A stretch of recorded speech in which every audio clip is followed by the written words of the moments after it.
Hola a todos, ¿cómo están? Bienvenidos a la clase de Fisiología aplicada a la ventilación mecánica. Y bienvenidos también a un módulo que denominé Ventilandia. Un módulo donde vamos a ver un montón de temas muy interesantes. Vamos a charlar acerca de la ventilación mecánica invasiva, estrategias de ventilación mecánica en situaciones especiales, instrumentación de la vía aérea artificial, terapia y higiene bronquial en pacientes ventilados, ventilación mecánica no invasiva, entre un montón de temas más que espero que disfruten tanto como yo. Vamos a comenzar esta clase repasando un concepto que ustedes ya conocen, que es el concepto de ventilación.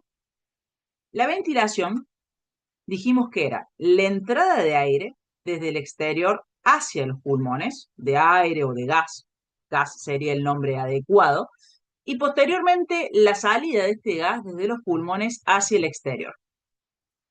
Este proceso se puede generar a través de un mecanismo de presión negativa, que ustedes ya conocen.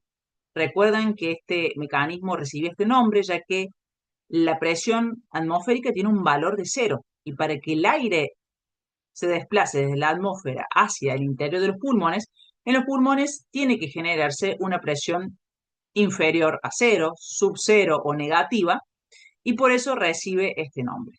¿Quién es el que genera que la presión dentro de los alvéolos se torne negativa? La acción del diafragma, ¿sí?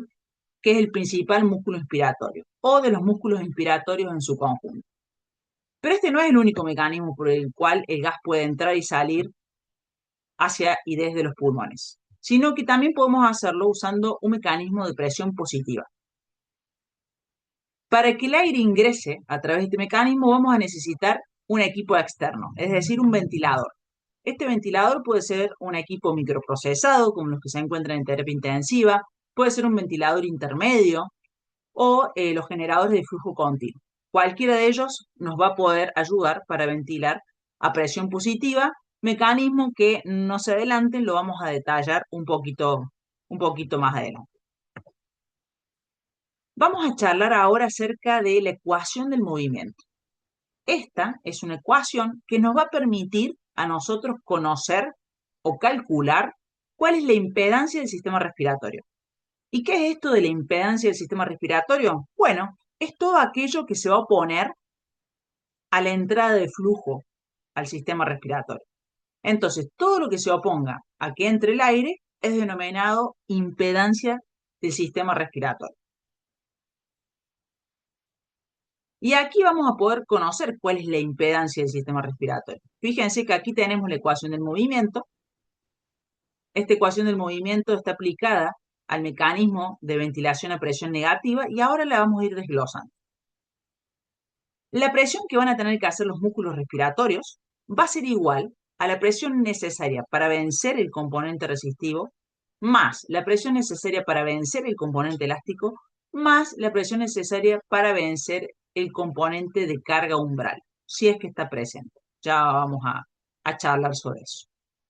Entonces, el componente resistivo va a estar conformado principalmente por la vía aérea de conducción, ¿sí? Esta es la resistencia que va a poner el aire al atravesar esta vía aérea de conducción. Y se expresa como flujo por resistencia.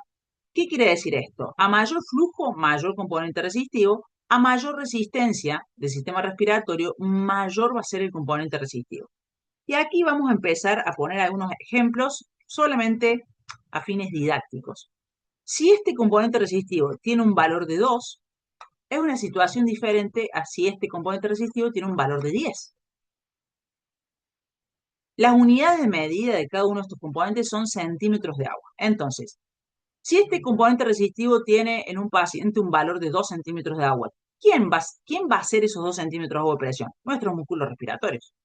Ahora, si este componente resistivo tiene un valor de 10, ¿quién va a hacer estos 10 centímetros de agua de presión? Nuestros músculos respiratorios.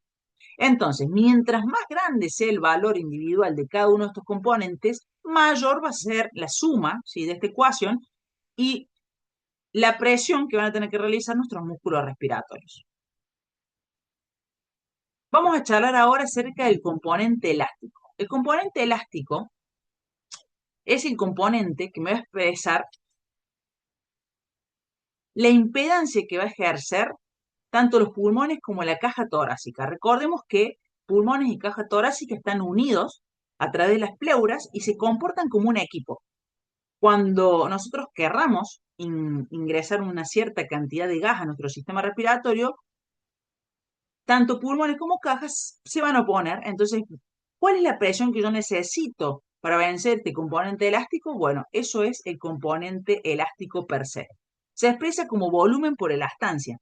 Entonces, a mayor volumen, mientras más grande sea el volumen tidal que yo quiera meter, mayor va a ser el valor del componente elástico.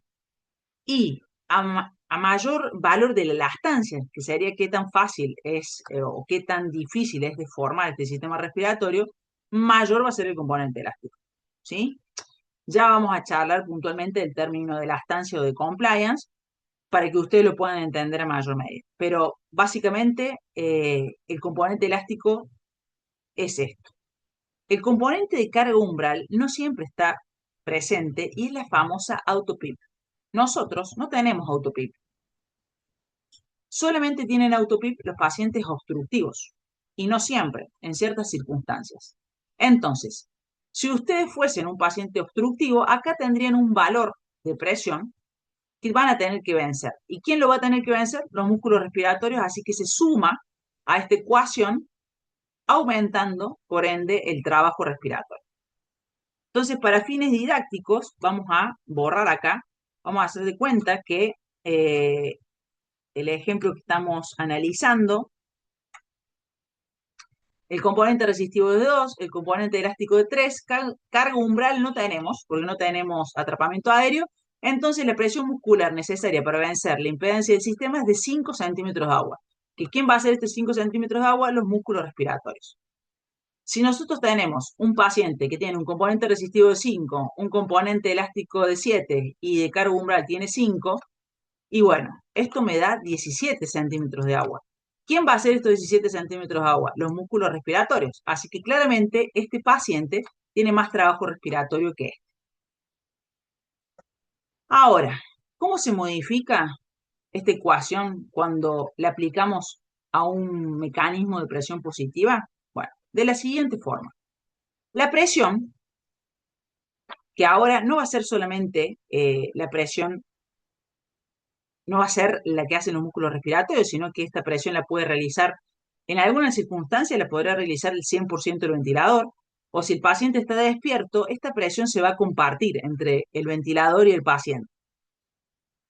Me gusta mucho esta imagen, que no sé si se llegan a apreciar, donde tenemos acá una jeringa que está introduciendo aire, que se ejemplificando el ventilador, esto sería el mecanismo de presión positiva, está metiendo aire, y acá tenemos una jeringa que está traccionando el émbolo, lo están tirando hacia abajo y representan los músculos respiratorios a través del mecanismo de presión negativa.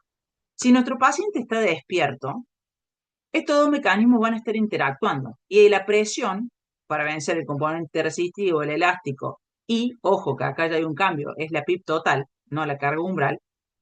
Entonces, la presión necesaria para vencer la impedancia del sistema puede ser compartida entre los músculos y el ventilador, o si el paciente está en una situación donde no participa de la ventilación mecánica, va a estar en sedación profunda o con bloqueantes neuromusculares que hacen que nuestros músculos no funcionen, ¿sí? Son estrategias que se usan en la ventilación mecánica, lo va a realizar 100% el ventilador a esta presión, ¿sí? Y el paciente no va a tener que trabajar. Eso es una peculiaridad del mecanismo de ventilación a presión positiva. Esta interacción que puede estar o no dependiendo de nuestra estrategia ventilatoria, ¿sí? Quiero que esto quede claro que esto es una decisión médica. Cuando hacemos que el paciente participe y cuando hacemos que el paciente no participe. ¿Qué pasa con el componente resistivo? El componente resistivo va a estar influenciado por la presencia de la vía aérea artificial, ¿sí? Sigue siendo flujo por resistencia. El componente elástico también va a sufrir algunos cambios que ya vamos a charlar. Y al final tenemos la PIP total, que es la suma de la PIP externa que nosotros seteamos, más la PIP intrínseca, si es que existe, porque no todos los pacientes ventilados tienen PIP intrínseca. Serían los obstructivos nuevamente. Entonces, nuevamente vamos a poder sumar estos componentes, por ejemplo, no sé, 3, 5, y le pusimos 5 de PIP. total y no tenemos PIB intrínseca, entonces 5 más 5 más 3, bueno, la presión total va a ser de 13. ¿Quiénes hacen estos 13 centímetros de agua de presión? Bueno, si el paciente está sedado y no está participando, estos 13 centímetros de agua lo va a hacer completamente el ventilador. Ahora, si el paciente está despierto y está participando de la ventilación, se lo van a dividir. ¿En qué proporciones? No sé, pero va a ser una parte la máquina y otra parte va a realizar el paciente. Aquí se los dejo más claro. Recuerden que la presión, si el paciente está despierto, es la presión del ventilador más la presión de los músculos. Se comparte, ¿sí?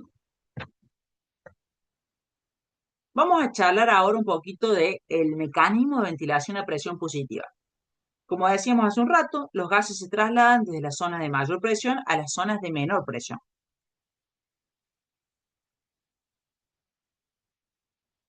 Habitualmente, en el mecanismo de ventilación a presión negativa, la presión atmosférica es cero y la presión alveolar tiene que ser sub cero para que el aire ingrese. Pero ahora estamos en un mecanismo de presión positiva. Entonces, imagínense que yo puedo hacer que la presión en la vía aérea sea de 15 y la presión a nivel alveolar sea de 5. Hay más presión en la vía aérea que en el alveolo, entonces hay una diferencia de presión a favor de la entrada de aire, ¿sí?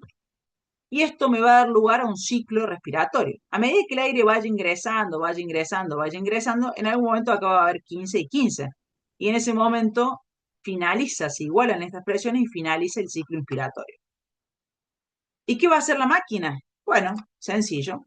La máquina lo que va a hacer para generar un ciclo expiratorio va a ser modificarme la presión de la vía aérea, ahora la va a bajar a 5. Entonces, si acá hay 15 y acá hay 5, y bueno, el gas se va a trasladar ahora en sentido opuesto.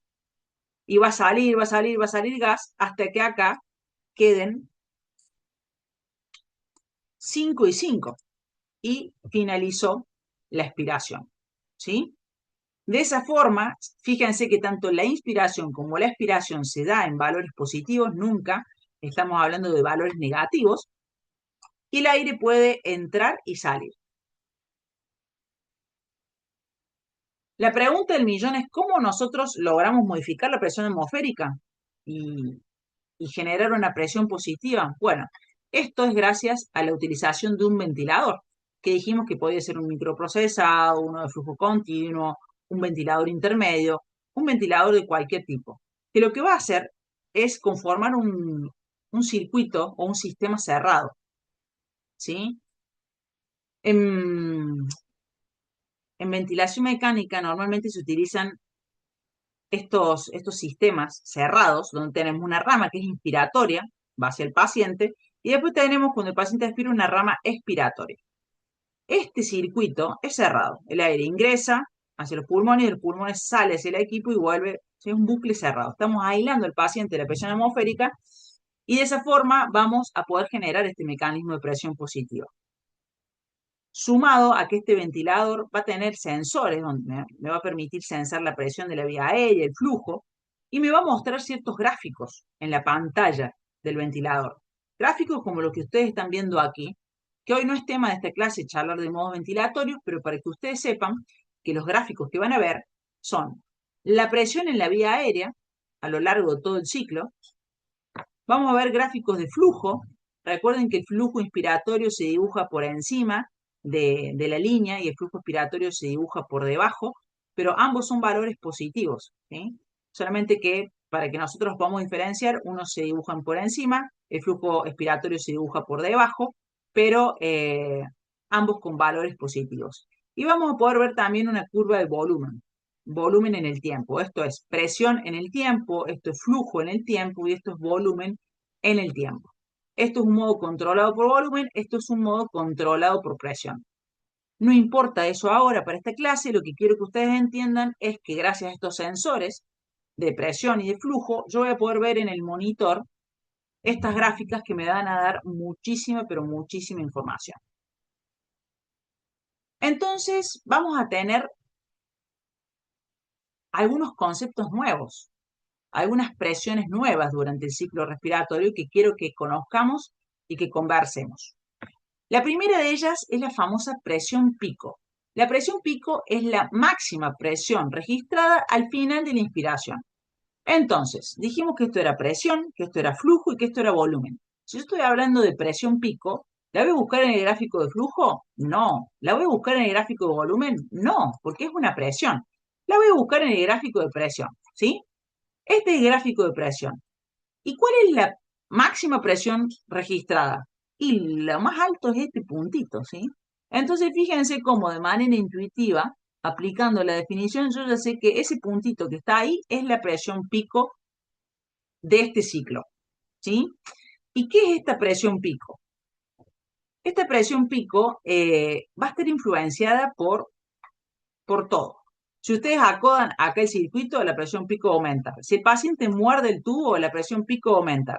Si hay broncoespasmo, la presión pico va a aumentar. Si hay secreciones, la presión pico va a aumentar. Es decir, es una presión que no es específica, porque puede aumentar o disminuir por un montón de factores, pero que nosotros tenemos que hacer monitoreo e ir comparando ciclo tras ciclo, y eso sí nos va a dar información. Lo recomendable es que esta presión pico no supere los 45 centímetros de agua para proteger a los pulmones del riesgo de barotrauma. Barotrauma es el daño que se ocasiona en los pulmones por la administración de una presión excesiva. Entonces, el valor es que sea menor a 45 centímetros de agua. Eso es lo recomendado. Ahora, ¿nosotros podemos medir la presión alveolar de un paciente que está en ventilación mecánica? Bueno, vamos a charlar un poquito sobre esto, a ver si los convenzo.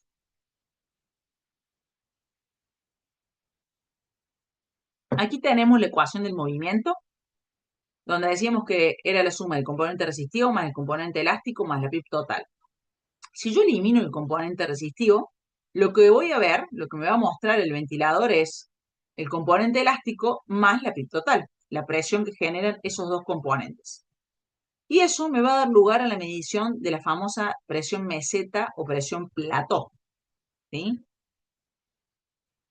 La presión meseta es la presión al final de la inspiración, pero en ausencia de flujo. Es decir, si yo elimino el flujo, lo que estoy haciendo es eliminar el componente resistivo y representa la elastancia del tórax y de los pulmones. Es decir, me va a estar representando parte de este componente elástico del que charlábamos recién. Esto puede ser aplicado también a la medición de la presión al final de la expiración, en ausencia de flujo. Es decir, que si yo realizo una pausa en la expiración, lo que voy a estar midiendo es solamente esto, el componente de la PIB total, ¿sí? Entonces, cuando yo resto la PIB total menos la PIB que programé en el ventilador, me va a dar la PIB intrínseca que tiene este paciente, ¿sí?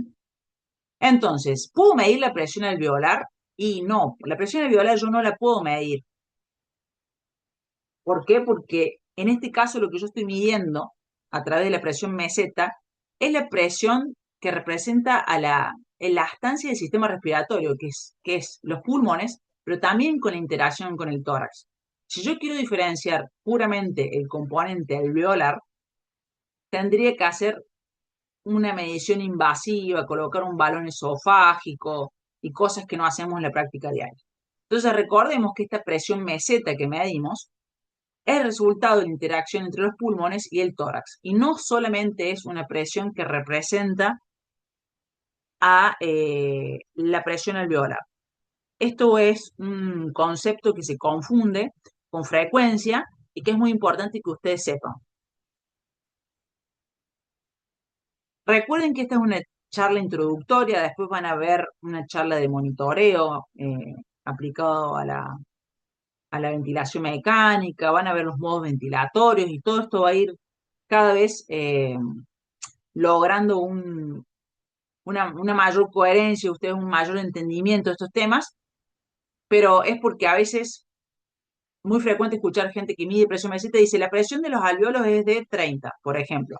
Después verán ustedes si 30 es mucho, es poco, es alto, es bajo. El punto es que no es la presión de los alveolos. Es la presión de los pulmones más la interacción con el tórax, siempre. Entonces, recuerden eso que si ustedes se quedan con este concepto, es lo que pretendo. Después, les prometo que a medida que vayan viendo el resto de los temas, esto va a ser cada vez más coherente para ustedes y más entendible. Entonces, en este gráfico, ¿dónde vamos a ver la presión meseta o la medición de la PIB total? ¿En el gráfico de flujo? No, porque son presiones. En el gráfico de volumen? No, porque son presiones. Lo vamos a buscar en el gráfico de presiones. Dijimos que esta era la presión pico. Y la presión meseta es la presión al final de la inspiración, pero en ausencia de flujo. Acá hay flujo y acá, cuando la curva de flujo toca cero, es que no hay flujo, acá hay una pausa. Desde acá hasta acá hay una pausa, hay flujo cero. Entonces, al final de la inspiración es este punto, justamente este punto. Eso es la presión meseta. Es la presión al final de la inspiración en ausencia de flujo. Tienen que buscar la pausa. Suben e inmediatamente ahí se correlaciona con la presión esa que hay en este momento en la vía aérea. Y la PIB total también es una pausa expiratoria. Y yo la PIB total la voy a ver acá. ¿Sí? Supongamos que acá hacemos una pausa expiratoria. Bueno, la PIB total estaría en este punto. ¿Sí? No se preocupen porque cuando ustedes hacen estas maniobras que son muy sencillas, para medir presión meseta, aprietan un botoncito que dice pausa inspiratoria y el respirador les mide y les marca en la pantalla presión meseta de tanto. Para medir PIB total lo mismo, aprietan un botón de pausa expiratoria y el ventilador solo hace la pausa y les manda el valor numérico de la PIB total. ¿Sí? Estas son cosas muy sencillas. Entonces, quiero que entendamos un poquito esto. ¿Cómo se miden estas presiones? ¿Cómo hace el ventilador para conocer cuál es por ejemplo, la presión meseta? Bueno, ustedes aprietan el botoncito de pausa inspiratoria y lo que el ventilador hace es promediar la presión que tienen estas 300 millones de unidades alveolares. Nosotros, para sintetizarlo, vamos a representar 3 unidades alveolares. Una tiene una presión de fin de inspiración de 20, otra de 25 y otra de 15. ¿Qué creen que es lo que va a marcar el ventilador como presión meseta? Pongan pausa un segundito, piensen esta respuesta y después pónganle play nuevamente para ver si estaban en lo cierto o no. Lo que hace el ventilador es promediar, dijimos. Entonces es como si sumara y dividiera en 3. Claramente el ventilador no hace esto, no suma y divide, sino que mide, censa el promedio de todas las unidades alveolares. Entonces lo que nosotros veríamos es que el ventilador nos va a marcar que este paciente tiene una presión meseta de 20. Fíjense que es un aproximado, porque habrá unidades alveolares que tienen una presión meseta menor y habrá unidades alveolares que tienen una presión meseta mayor. Entonces, cuando medimos cosas en ventilación mecánica, también me interesa que ustedes entiendan cómo se miden, porque de todas estas presiones hay valores límites, ¿sí? Con respecto a la presión meseta, tiene que ser menor a 30. Y hay gente que dice, bueno, le medí presión meseta y tiene 30. Entonces están totalmente convencidos de que no hay ninguna unidad alveolar que esté por encima de 30. No, no. Ojo, porque sí va a haber unidades alveolares que estén por encima de 30 si su presión meseta medida es 30. También va a haber unidades alveolares que estén por debajo de 30. Pero ese 30 es el promedio de esas 300 millones de unidades alveolares. Entonces, ojo al piojo cuando se acercan a valores límites de las presiones, porque de esta forma es que el ventilador las calcula.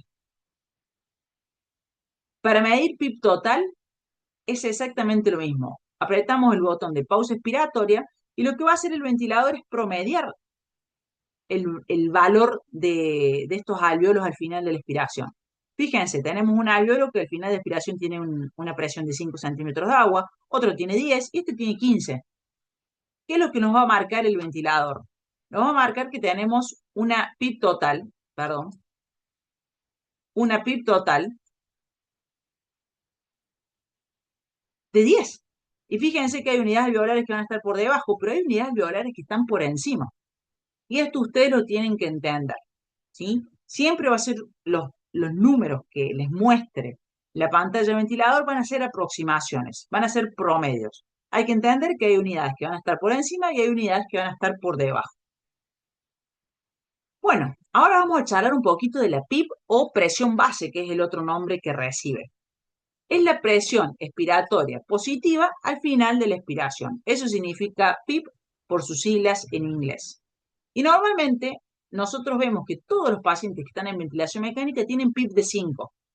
¿Y por qué tienen PIP de 5? Si nuestra presión al final de la expiración es de 0 cuando estamos respirando espontáneamente. ¿Por qué a los pacientes ventilados le ponemos 5? Nuevamente los invito a que hagan una pausa, que tomen un ratito y piensen la respuesta. ¿Por qué?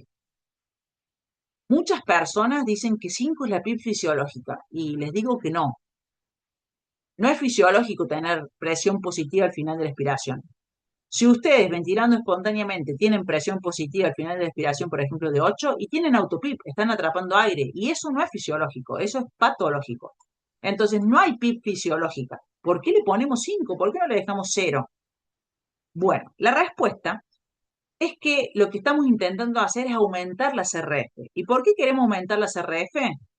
Porque la CRF se disminuye por la sedación y la posición de supino de los pacientes. Acuérdense que estos pacientes van a estar acostados, van a estar sedados, el diafragma deja de funcionar como funciona en ventilación espontánea y eso genera una gran caída de la CRF. Entonces, van a ver que todos los pacientes tienen 5 o más de 5 de PIP en un intento de aumentar la CRF, que acuérdense que esto era nuestra garantía para mantener el intercambio gaseoso y para mantener la oxigenación, ¿sí?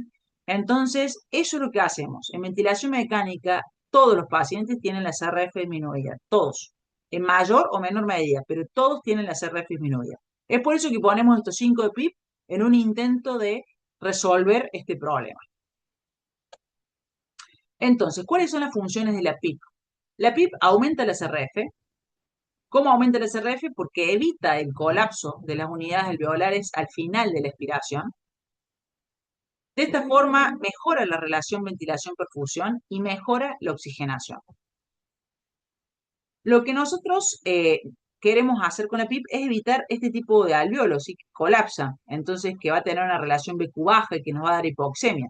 Queremos que estos alveolos se mantengan bien ventilados al final de la expiración y eso es lo que genera el aumento de la CRF. Pero ojo, porque si ustedes ponen mucha PIP, lo que va a hacer la PIP es comprimir, ¿sí?, a los vasos intraalveolares. ¿Y acá qué generamos? Generamos una relación BQ alta o mayor a 1 y esto me da hipercapnia, ¿sí? Así que ojo con la PIP porque también genera sobredistensión alveolar, que primero es una fuente de daño a la sobredistensión alveolar y además me va a generar hipercapnia en consecuencia. Entonces hay que evitar la sobredistensión. Titular PIP es una clase donde podemos charlar y charlar y charlar solamente de titulación de PIP, ¿sí? Pero ustedes tienen que tener en cuenta que la PIP óptima es esta, la que evita el colapso pero que no sobredistiende. Ahora acuérdense que la PIP óptima es un término que es muy lindo, pero que es muy difícil de conseguir, porque tenemos 300 millones de unidades alveolares. Y ya vimos que la presión se distribuye de forma heterogénea en los pulmones, ¿sí? Como estuvimos viendo hace un ratito acá con las mediciones de la presión total o de la presión meseta. Fíjense que cada alveolo tiene una presión diferente al final de la expiración o al final de la inspiración. Entonces, la PIP que le ayuda a este alveolo a no colapsar, capaz que sobredistiende este. Sí, seguro. Entonces, el término de PIP óptima es un término sumamente complejo que quiero que ustedes lo entiendan. ¿Cuáles son las interacciones hemodinámicas de la PIP? Bueno, en términos sencillos, la PIP es muy mala para la parte derecha del corazón, pero es muy buena para la parte izquierda del corazón. Vamos a comenzar con la parte derecha. La PIP lo que va a hacer es, en algún punto, disminuirme el retorno venoso, ¿sí? Eso es favorable, por ejemplo, en los casos de edema agudo pulmón, pero me va a aumentar la resistencia vascular pulmonar y por ende me va a aumentar el trabajo del ventrículo derecho. Entonces, al ventrículo derecho la PIP no le gusta demasiado. La usamos para disminuir el retorno venoso en los casos de edema agudo pulmón, pero recordemos que al ventrículo derecho le va a aumentar la poscarga, que es la fuerza de contracción que va a tener ese ventrículo, y el ventrículo derecho era un ventrículo que no estaba preparado para hacer fuerza. ¿sí? Era un ventrículo flacuchito, habíamos estado charlando de esto en la clase de fisiología, así que no les va a agradar, no les va a gustar. ¿Qué pasa con el ventrículo izquierdo? Con el ventrículo izquierdo reduce la poscarga, ¿sí? Porque la presión positiva reduce la presión transmural del ventrículo izquierdo, y si reduce la poscarga es que le está reduciendo el trabajo que va a tener que hacer el ventrículo izquierdo, y a la PIP, o sea, y al ventrículo izquierdo le gusta la PIP. De hecho, hay pacientes que desarrollan fallo después de que los extubamos. ¿Por qué? Porque con la presión positiva el ventrículo izquierdo estaba muy feliz, y cuando le sacamos la presión positiva ese ventrículo izquierdo tiene que empezar a hacer más trabajo, más fuerza, y no da abasto y hace falla. Falla de bomba cardíaca, ¿sí? Entonces, recordemos que la PIP es mala para el corazón derecho, es buena para la parte izquierda. Y no hay que olvidarse jamás de las interacciones hemodinámicas de la PIP. Jamás. Vamos a charlar ahora un poquito del componente resistivo. Nuestra resistencia, la nuestra, de los pacientes que estamos ventilando espontáneamente, es de alrededor 4 centímetros de agua por litro por segundo. La resistencia normal de los pacientes que están en ventilación mecánica es de 10 centímetros de agua por litro segundo. ¿Y por qué este valor cambia? Y acuérdense, porque dijimos que teníamos la presencia de la vía aérea artificial. Ese tubo endotraqueal me va a aumentar la resistencia, entonces el valor normal se traslada de 4 a 10, ¿sí? Y de esto ya lo charlamos, es la oposición al pasaje de aire por un tubo, y también la inercia asociada al movimiento de las partículas, que tiene que ver con el tipo de flujo que se va a generar en cada sector de nuestra vía aérea de conducción. ¿Cuál es el impacto fisiológico del tubo endotraqueal? Nosotros tenemos acá la vía aérea superior extratorácica, que tiene un volumen aproximado de 72 mililitros. La vía aérea superior intratorácica tiene otros 72 mililitros, y juntas conforman el espacio muerto anatómico. ¿Se acuerdan que era de 150 mililitros aproximadamente en un adulto? Ahora nos vamos a centrar solamente en la vía aérea extratorácica, que es donde se va a colocar el tubo endotraqueal, va a estar en esa zona. Entonces, cuando yo coloco un tubo endotraqueal a un paciente, lo que hago es reemplazar estos 72 mililitros de espacio muerto por un tubo endotraqueal que tiene 15 mililitros de espacio muerto. El tubo va acá. Entonces me reemplaza todo este volumen por estos 15 mililitros. Y eso es algo bueno. De hecho, es una estrategia que podemos usar nosotros en ventilación mecánica. La reducción del espacio muerto nos va a ayudar. Ahora, si ustedes le van a adicionar esto, que es un humidificador pasivo, que tiene unos 60 mililitros, y bueno, 60 más 15 tengo 75, así que este efecto de reducir el espacio muerto, cuando usamos humidificación pasiva, desaparece. Si yo quiero conservar la reducción del espacio muerto porque la necesito, y bueno, lo que tengo que hacer es sacarle la humidificación pasiva y colocar un sistema de humidificación activa, entonces ahí sí voy a tener el impacto de la reducción del espacio muerto. Vamos a analizar esto. Tenemos un tubo endotraqueal con unos 15 mililitros de espacio muerto. Este codito acá tiene otros 15 mililitros. Tenemos un humidificador pasivo que tiene 60. Esto es un capnógrafo, tiene 8. Y la parte delantera de la I, si somos estrictos, también se considera espacio muerto, son otros 15 mililitros. Entonces este paciente tiene un espacio muerto instrumental, si sumamos todo esto, de 113 mililitros, más el espacio muerto de la vía aérea intratorácica, que son los 75 que no podemos modificar, me va a dar que tengo un espacio muerto total de 188 mililitros. Ahora supongamos que yo tengo este paciente ventilado con una estrategia protectiva y tiene un BT de 350 mililitros. De esos 350 mililitros, 188 son de espacio muerto. Y no estoy contando si tiene espacio muerto alveolar. Supongamos que no lo tiene. Cuando yo haga esta división, 188 dividido 350, me va a dar un valor superior a los 0,3. ¿Se acuerdan de esto que también lo vimos en fisiología? Yo necesitaba tener un valor de la relación BD sobre BT que sea inferior a 0,3 para que mi paciente no esté hipercámnico. ¿Qué significa esto? Yo tengo que desperdiciar, porque esto 188 es ventilación desperdiciada.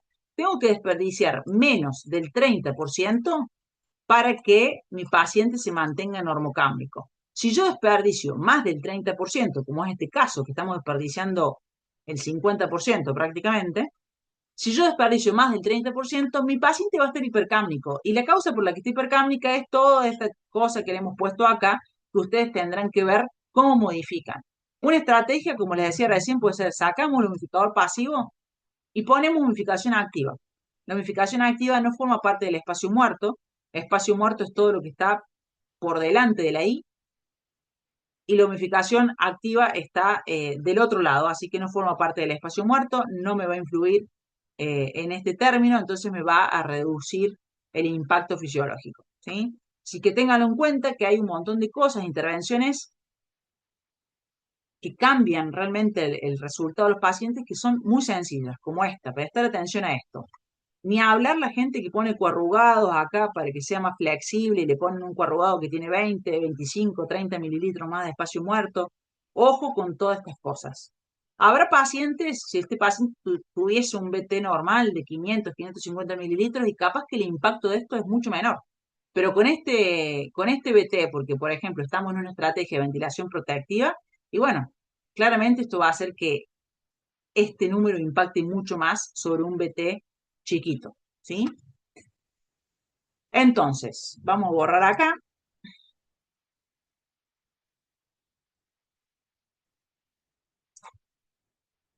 No hay que olvidarse que a través del tubo endotraqueal se produce un flujo turbulento y el flujo turbulento aumenta la resistencia y por ende también aumenta el trabajo respiratorio, ¿sí? Siempre a través del tubo endotraqueal se va a generar flujo que es turbulento. Ahora vamos a charlar acerca del componente elástico. El componente elástico queda volumen por elastancia o volumen dividido la compliance. Elastancia y compliance son términos opuestos o inversos, pero que hacen referencia a lo mismo. Y que es básicamente qué tan difícil es o no de formar un cuerpo.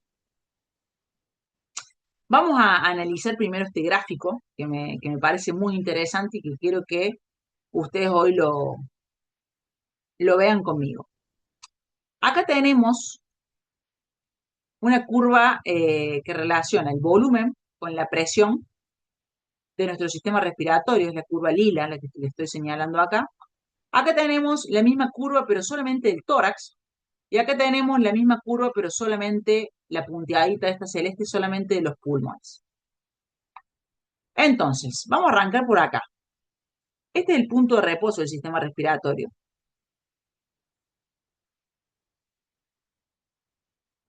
Tenemos una distancia desde acá hasta acá y una distancia desde acá hasta acá. La distancia desde acá hasta acá es la que está haciendo el tórax, ¿sí? Fíjense que el tórax hace una fuerza que es tendiente a la expansión y la misma cantidad de fuerza está haciendo en sentido opuesto los pulmones, ¿sí? Hacia el colapso. Entonces, en este punto el sistema está en equilibrio porque la presión alveolar es cero, ¿sí? Esto ya lo vimos también. Y yo desde acá puedo romper el equilibrio del sistema e ingresar un cierto volumen.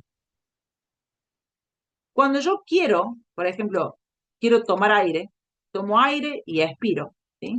En este sector. Fíjense que para tomar aire, la fuerza que se opone, principalmente, es la de los pulmones. Que los pulmones, su posición de reposo es el colapso. Entonces, fíjense cuál es la posición de reposo de los pulmones, el colapso total, ¿sí? Se hacen chiquitos. Esta es la famosa CRF, ¿sí? Este punto representa la CRF, la capacidad residual funcional. Entonces, vamos a volver al análisis. Lo que yo tengo desde esta mitad hacia acá es lo que se opone a la entrada de aire. Y de esta línea negra hacia la izquierda es lo que está a favor de la entrada de aire. Entonces, fijémonos que cuando yo quiero respirar en este sector que acabo de marcar, la caja torácica está del otro lado, es decir, está a favor de la entrada de aire. Lo único que está en contra de la entrada de aire son los pulmones. Los pulmones es la principal fuerza que yo tengo que vencer. ¿Por qué? Porque la caja torácica está a favor. Ahora, si esto sigue, si ustedes quieren tomar aire desde acá hasta acá, nos vamos a fijar que después de este punto, la caja torácica cruza hacia este lado. Entonces, no solamente se oponen los pulmones, y cada vez se oponen más los pulmones a la entrada de aire porque ya están inflados, sino que también se opone la caja torácica, ¿sí? Y estamos en esta zona alta de la curva presión-volumen, donde se oponen los pulmones, se opone la caja, y por supuesto, yo voy a necesitar más presión para generar un pequeño cambio de volumen. Ahora, si yo quiero soltar aire por debajo de ese CRF, fíjense que los pulmones están a favor de esto, de soltar el aire, porque su punto de reposo es justamente el colapso. Quien se opone a soltar aire, y por eso yo no puedo soltar más aire que este punto, que es el volumen residual, es la caja torácica. ¿Por qué yo no me puedo vaciar completamente? Porque la caja se opone. ¿Por qué existe el volumen residual? Gracias a las características de la caja torácica, ¿sí? Entonces, ¿qué estamos charlando? ¿De qué estamos hablando? Bueno, básicamente lo que estamos viendo es cuánta presión necesito para ganar un determinado volumen, ¿sí? La relación que hay entre la presión que tengo que hacer y el volumen que gano en el sistema respiratorio. Entonces, yo tengo que hacer, para ganar un volumen, vamos a hacer 100 mililitros, ¿sí? Para meter 100 mililitros, yo necesito una presión de 5. Ese es un caso. Para ganar 100 mililitros yo necesito generar una presión de 10 centímetros de agua. Y bueno, claramente este pulmón está más duro que este pulmón, ¿sí? O este pulmón está más blando que este pulmón. Porque yo necesito 10 centímetros de agua para ganar 100 mililitros, o sea, para meter 100 mililitros en el sistema, y acá necesito solamente 5 centímetros de agua para ganar 100 mililitros. Y esto es lo que es el volumen o la compliance.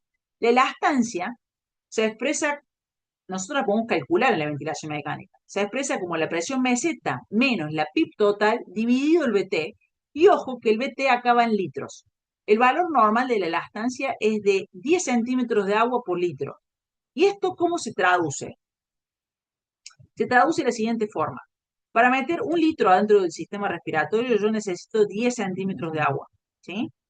Entonces, para meter medio litro, que sería un BT normal de un adulto, o sea, 0,5 litros, y yo necesito 5 centímetros de agua.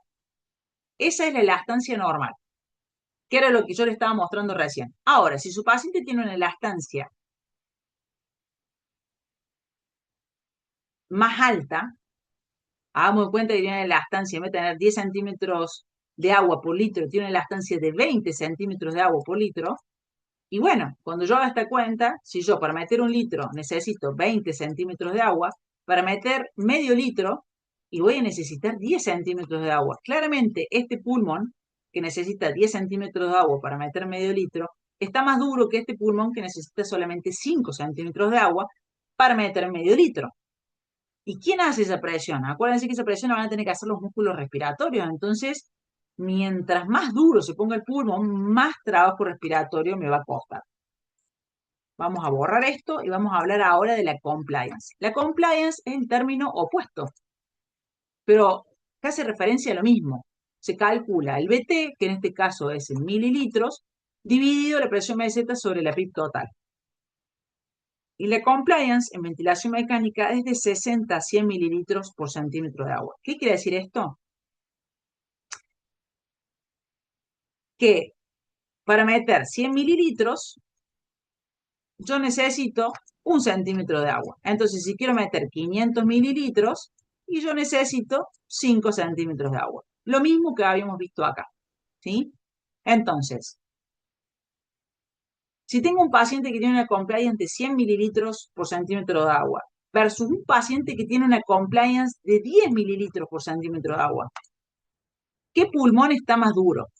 Y este, porque por cada centímetro de agua mete solamente 10 mililitros. Entonces el pulmón está más duro. Este por cada centímetro de agua mete 100 mililitros.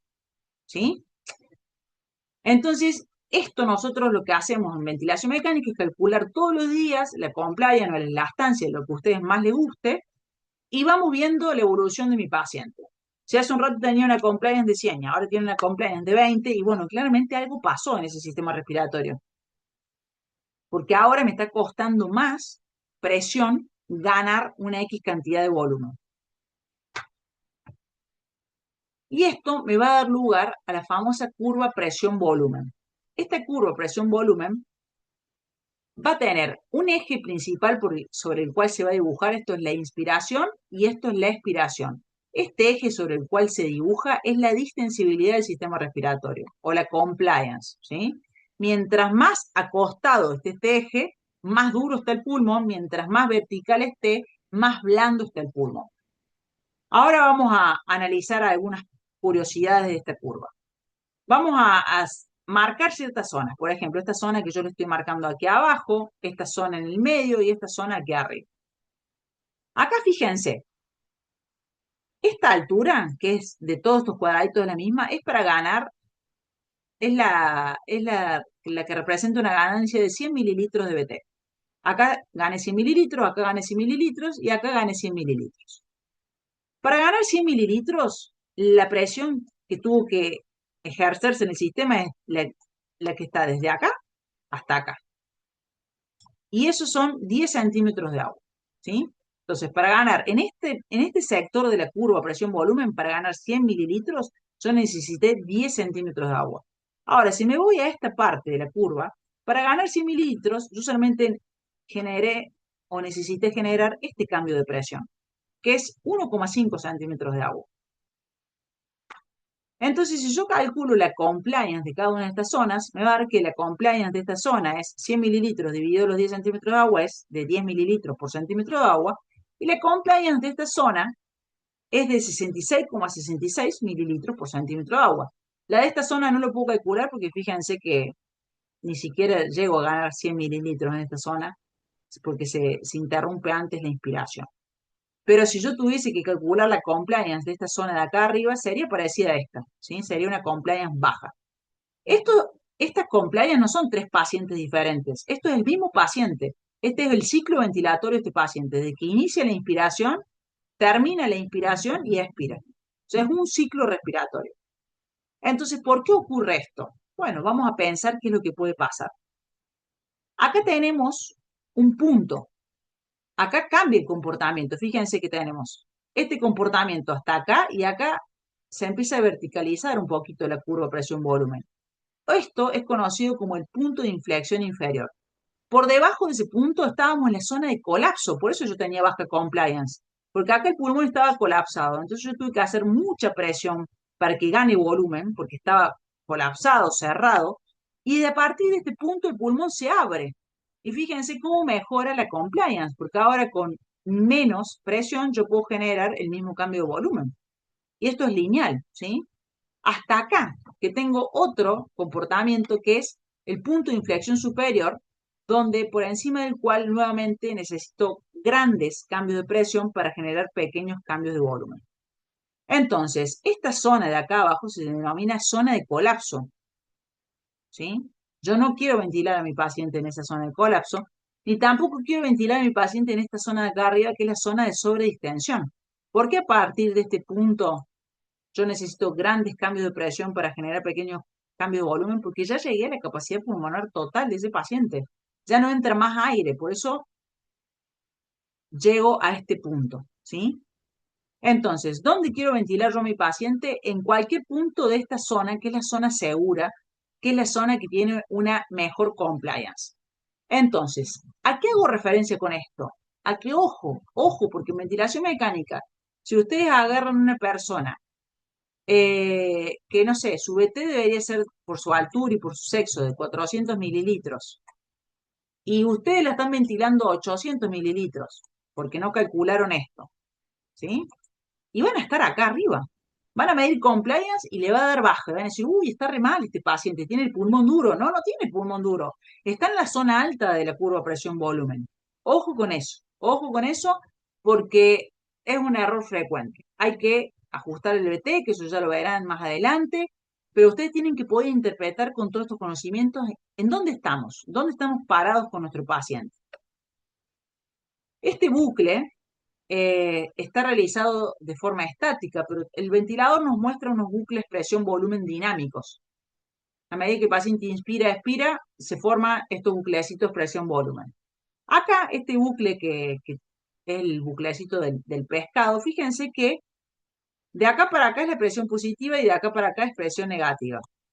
Fíjense que este bucle cruza hacia la zona de presión negativa y desde acá inspira y vuelve. Bueno, esto significa que el paciente está despierto, que está asistiendo, ¿sí? Que tiene drive respiratorio. Acá es un paciente que está dormido, está sedado, no participa, no inspira por sus propios medios. Entonces se dibuja este bucle. Este paciente está despierto, entonces sus músculos inspiratorios se contraen, me desplazan, ¿sí? Hacia esta parte de la presión negativa y desde aquí inicia el ciclo inspiratorio. Eso para que ustedes puedan diferenciar lo que conocemos como una ventilación controlada de una ventilación asistida. Y ahora vamos a analizar un poco qué es lo que ocurre en estos bucles. Fijémonos, dijimos que esta línea punteada iba a hacer referencia a la compliance y mientras más acostada esté, significa que menos compliance tiene nuestro paciente, o sea, más duro está su pulmón. ¿Y esto cómo lo sé? Bueno, vamos a hacer un hipotético caso. Vamos a trazar una línea de puntos acá.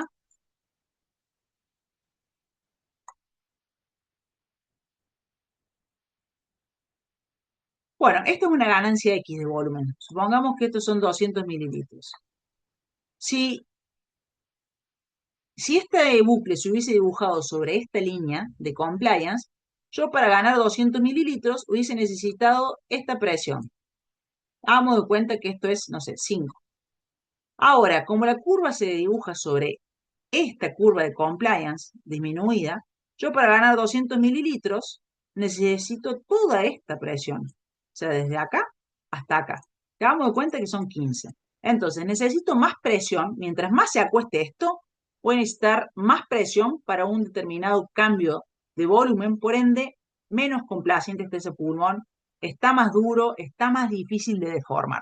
¿Sí? Entonces, ¿a qué puede hacer referencia esto? Bueno, a una compliance reducida, ¿sí? Un pulmón que tiene una compliance baja. Vamos a ver el segundo caso.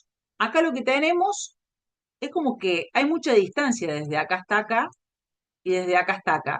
La compliance está normal, ¿sí? Pero está gordito. Esta distancia se llama histéresis pulmonar. Y cuando lo vemos así, vemos estas curvas gorditas, lo que estamos hablando es de resistencias aumentadas, tanto la inspiratoria como la expiratoria, ¿sí? Ahora fijémonos qué pasa en este caso al lado. Esta es la compliance normal, pero no está normal porque esta curva está dibujada sobre esta compliance que está reducida.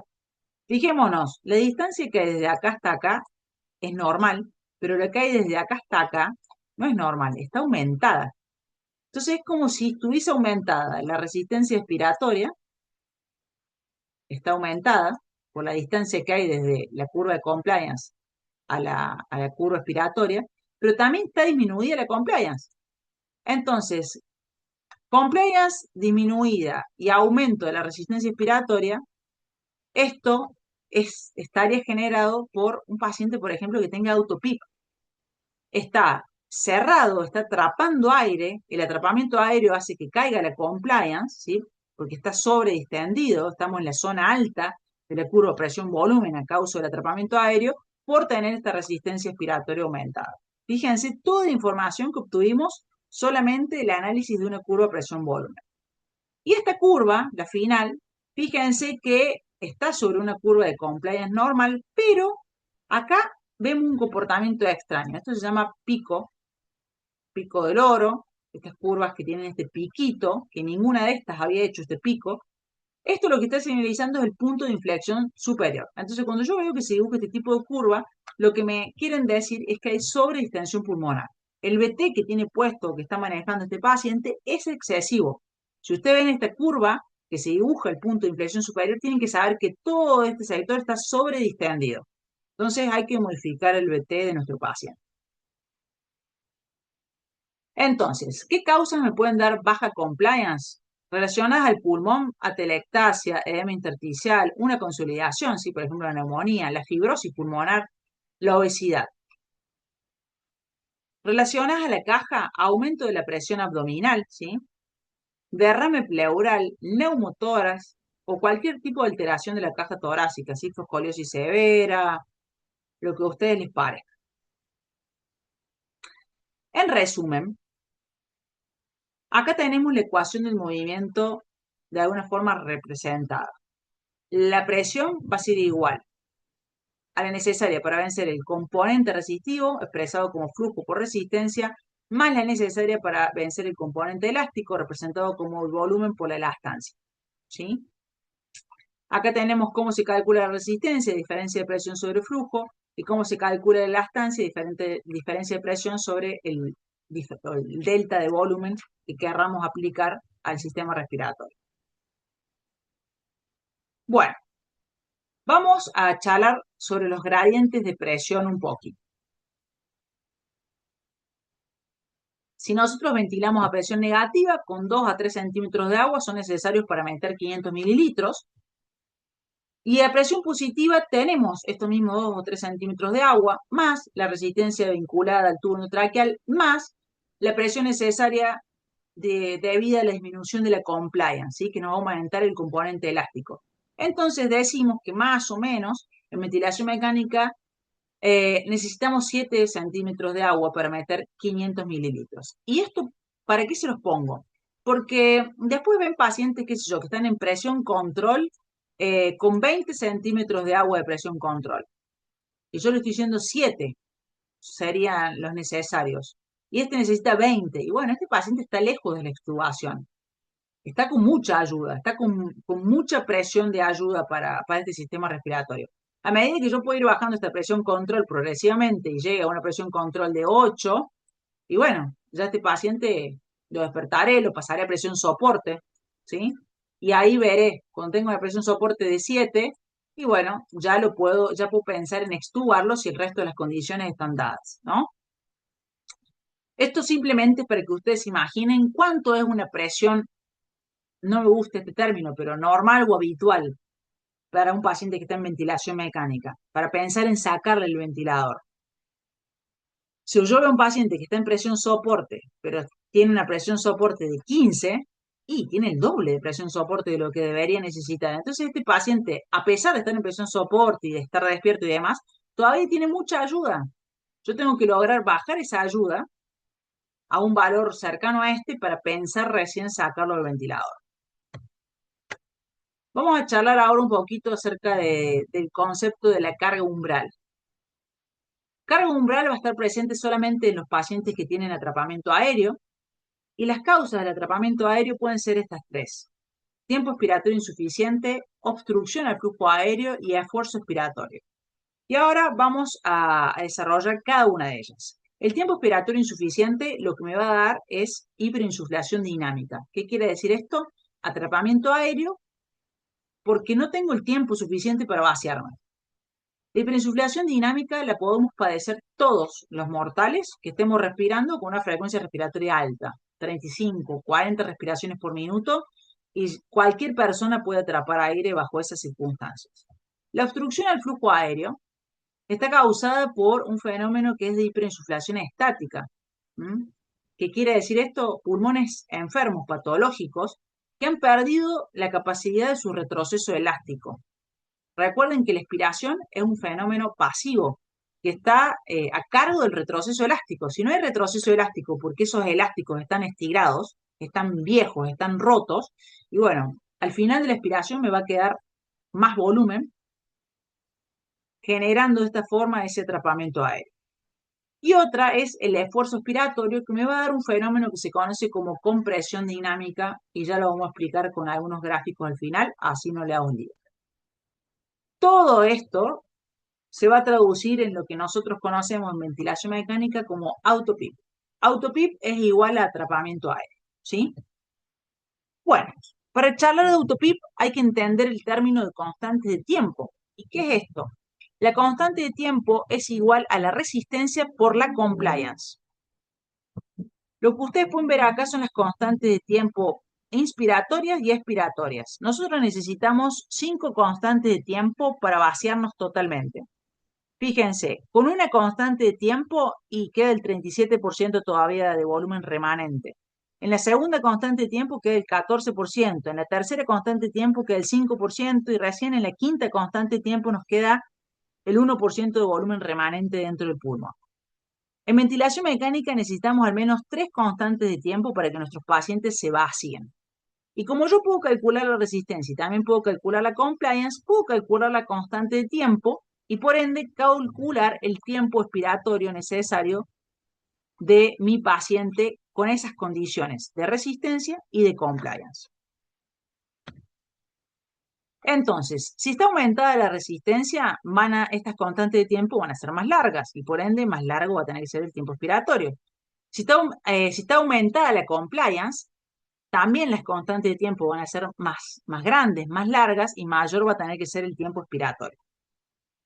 Entonces aquí tenemos dos circunstancias. La de la izquierda es pacientes que tienen resistencia baja y compliance, ¿sí? Resistencia baja y compliance baja, por ejemplo, una fibrosis pulmonar, y tienen constantes de tiempo bajas. Estos pacientes se vacían rápido porque tienen mucho retroceso elástico, ¿sí? Por esta baja compliance.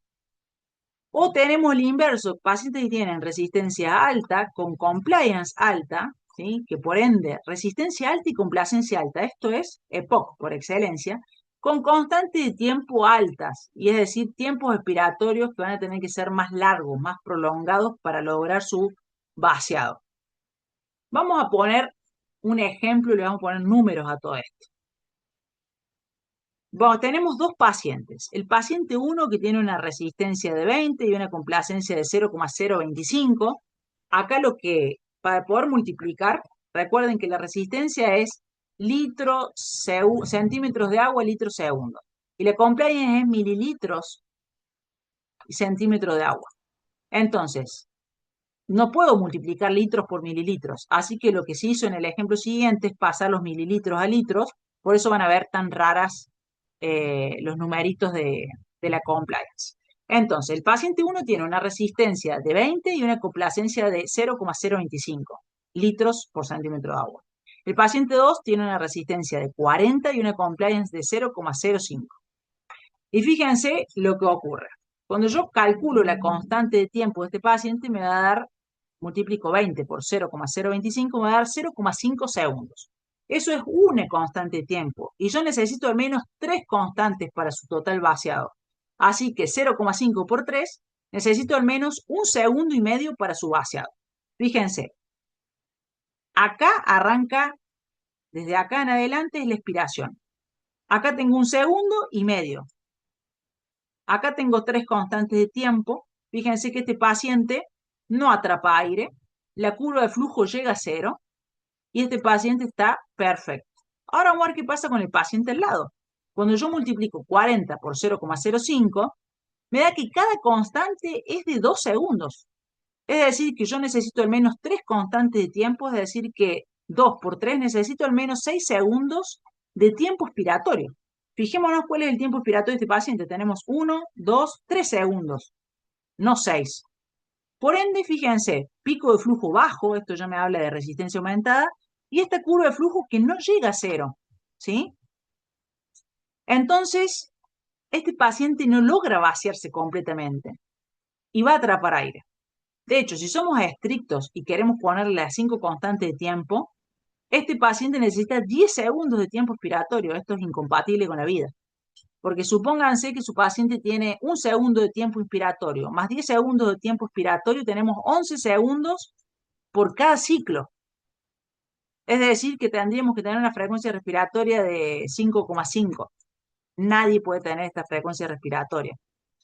Mínimamente 8 respiraciones por minuto en un adulto, ¿sí? Entonces, fíjense cómo este concepto nos sirve para saber si el tiempo expiratorio es adecuado, si este paciente va a atrapar aire o no. Este paciente va a atrapar aire mientras que tenga esta resistencia y tenga esta compliance, porque a mí no me va a dar tiempo para para programar, o sea, no va a ser factible programar este tiempo expiratorio, ¿sí? Así que les dejo este tip de monitoreo. Estoy haciendo spoiler de la clase de monitoreo, que es Si ustedes ven que la curva de flujo no llega a cero, está hablando de que hay atrapamiento aéreo. Por último, dijimos que había un fenómeno más que podía generar atrapamiento aéreo. Uno es el fenómeno de hiperinsuflación dinámica, el otro era el fenómeno de hiperinsuflación estática y el último era el de compresión dinámica. La compresión dinámica va a estar relacionada a los pacientes que tienen obstrucción al flujo aéreo y que están en presencia de un esfuerzo expiratorio. Si yo tengo broncoespasmo, es decir, tengo una obstrucción al flujo aéreo, lo que va a hacer instintivamente para compensar nuestro sistema es contraer los músculos expiratorios. Y la expiración, que era un fenómeno pasivo, ahora es un fenómeno activo, ¿sí? Pero, ¿qué ocurre cuando nosotros contraemos los abdominales en un intento de soltar más aire? Fíjense, acá tenemos un alveolo que tiene una presión de 3 al final de la expiración y afuera la presión pleural es de -2. Como hay más presión acá adentro que afuera, este alveolo permanece abierto al final de la expiración. Ahora acá tenemos un alveolo que tiene también 3 centímetros de agua de presión al final de la expiración, pero este paciente tiene esfuerzo expiratorio, así que vamos a tener una presión pleural mayor, de 20. Entonces, si afuera hay 20 y adentro hay 3, claramente se va a generar en algún punto compresión dinámica o colapso asociado a este esfuerzo expiratorio y eso me va a generar aún más atrapamiento aéreo. ¿Sí? Hagamos de cuenta que este paciente tiene, esta es la medición de la PIB total, representamos 3 unidades alveolares, una que tiene un atrapamiento de 15, una que tiene un atrapamiento aéreo de 10, otra que tiene un atrapamiento aéreo de 15, y la presión ahora pleural es positiva porque hay una expiración activa, entonces va a generar el colapso de esas 2 unidades alveolares, la de 10 y la de 5, y cuando yo mida la PIB total me va a dar que tengo una presión de 15, ¿sí? Bueno, esa presión de 15 no es cierta, porque en realidad yo tendría 10 de autopip. Pasa que estas unidades están colapsadas y esto empieza a ser muy problemático cuando el paciente está despierto, el monitoreo de la ventilación mecánica. Yo puedo, en este caso estoy sobreestimando el valor de la PIP total, pero lo podría estar subestimando, ¿sí? A lo que voy es que ya lo que estoy midiendo no es fidedigno. Entonces, ¿por qué la autopip se comporta como una carga umbral prespiratoria? Recuerden que nosotros teníamos en ventilación espontánea 0 de presión atmosférica y 0 de presión alveolar. Es decir, que si yo genero un -1 de fuerza de contracción, acá también voy a tener -1 y ya el aire ingresa. ¿Sí? Entonces, ¿cuánta presión hice? -1, el trabajo del diafragma. Ahora vamos de cuenta que nosotros somos un paciente de POC que tiene 8 centímetros de agua de presión al final de la inspiración. Entonces, cuando haga -1 de presión, acá va a quedar 7 de presión. ¿Entra el aire? No, porque hay más presión acá que acá, así que el aire no entra. Va a ser -2 y van a quedar 6, el aire no entra. Va a ser -3, va a ser -4, va a ser -5, va a ser -8 centímetros de agua de presión. Toda esta presión está haciendo el diafragma sin que entre volumen. Cuando haga -8 va a quedar 0 y 0. Todavía no entra el aire. Recién cuando haga -9 centímetros de agua de presión este diafragma, acá me va a quedar en -1 y el aire va a ingresar. Entonces, fíjense, ¿por qué es una carga umbral? Porque fíjense el trabajo respiratorio de este paciente para que entre el aire versus el trabajo respiratorio de este paciente que tiene autopip. Es totalmente dispar, ¿sí? Ahora, ¿por qué la PIP externa nos ayuda a contrabalancear la autopip? Bueno, porque decíamos, en este ejemplo anterior necesitábamos -9 para que el aire ingrese, pero ahora yo estoy en un sistema de ventilación a presión positiva donde yo puedo modificar la presión atmosférica, puedo ponerle, por ejemplo, 5. Entonces, ahora, cuando haga -4, acá va a tener 4 de presión y como acá hay 5 y acá hay 4, el aire va a ingresar, ¿sí? Entonces, fíjense que yo reduje el trabajo respiratorio de generar -9 centímetros de agua a generar -4 centímetros de agua. Y acá ustedes me van a preguntar algo que es totalmente válido, que es, bueno, Vicky, ¿por qué si tiene 8 no ponemos 8? Entonces hace -1. Bueno, recuerden porque lo que ustedes miden, estos 8, no son 8 en todas las unidades alveolares, sino que habrá unidades alveolares que tengan 10, habrá unidades alveolares que tengan 6, habrá unidades alveolares que tengan 5, que tengan 7. Entonces, si yo pongo la misma PIB externa que la PIB intrínseca, y corro riesgo de sobredistender o sobreinflar todas las unidades alveolares que estaban por debajo de ese valor, ¿sí? Esta también. Entonces, se pone o se contrabalancea con el 80% de tu autopip. Entonces, si vos tenés autopip de 8, y bueno, tendrías que poner 6 de pipa externa. Si vos tenés, para hacer números redondos, autopip de 10, tenés que poner pip de 6. Ahí va. Entonces, si tenés autopip de 8, bueno, es un poquito menos, ¿sí? Entonces, esa sería la fundamentación de cómo la PIP contrabalancea el autopip de forma que disminuye el trabajo respiratorio, ¿sí?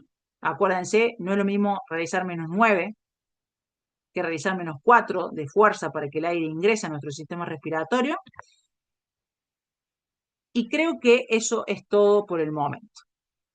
Bueno, chicos, mantenemos la calma, seguimos estudiando, a su disposición para cualquier duda o consulta. Espero que hayan entendido. Empiezan a ser temas complejos, muy complejos, que seguramente requieran un repaso de fisiología. Así que quedo a su disposición por cualquier consulta y nos vemos en la próxima clase.